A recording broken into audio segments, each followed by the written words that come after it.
Adrienne Curry, the very first winner of America's Next Top Model in 2003, has spoken candidly about the harsh realities she and her fellow contestants faced during filming.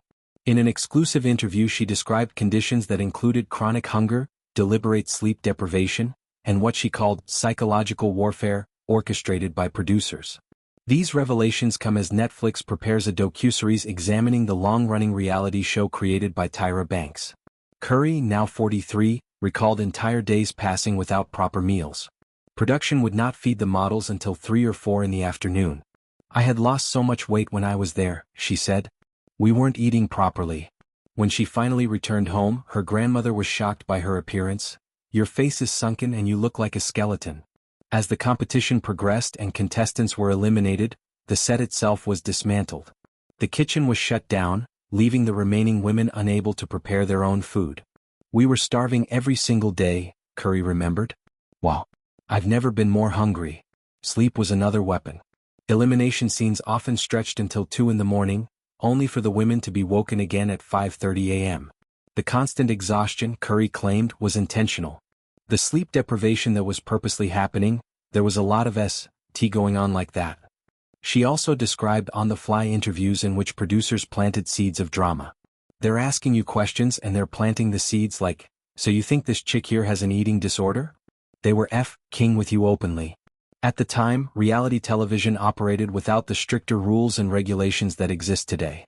The absence of oversight, Curry believes, allowed toxic practices to flourish. Curry is careful not to place all blame on Tyra Banks. She acknowledges that audiences demanded escalating drama, and the producers responded. There is a bloodthirsty mob that has existed in humanity since the ancient days. We love to see people suffer. Yet she holds Banks partly responsible for the environment on set. One particularly painful memory involved a makeover that left lasting damage. Judges required Curry to wear a weave. The extensions caused intense pain and irritation. Her scalp crawled all day. She developed open wounds but was too afraid to complain, fearing elimination. I had to just pretend that wasn't painful because they will execute anyone that has any complaint. When she finally removed the weave after filming ended, her hair never recovered. I had a mullet for like 2 years. I looked like King Joe Dirt. Despite the hardships, Curry remains grateful for the opportunity. Winning Cycle 1 was the biggest thing that ever happened to her. She credits the show with launching her career and giving her a title she still treasures. I'm going to put it on my King grave, she joked. Today she works as an Avon representative and has no interest in participating in the upcoming documentary. She fears her words would be edited and twisted, something she experienced repeatedly in other reality shows. Curry met her first husband, Christopher Knight, on The Surreal Life in 2005. They later starred together in My Fair Brady. After their separation in 2011, she married Matthew Rode in 2018. These experiences taught her how heavily reality television relies on manipulation. It's edited so much that it's almost Orwellian. I had to write it down in journal entries of what really happened so that I never forget. She hopes the women featured in the Netflix docuseries will be allowed to speak without distortion. I worry about the girls. I hope that their voices get out there. Other former contestants have echoed her claims. Cycle 9's Sarah Hartshorn described being kept confused, tired, stressed, and hungry to create better television. Cycle 17's Angelique Preston recalled filming 16 to 17-hour days without food or water and later sued the production for multiple violations. The lawsuit was eventually dropped.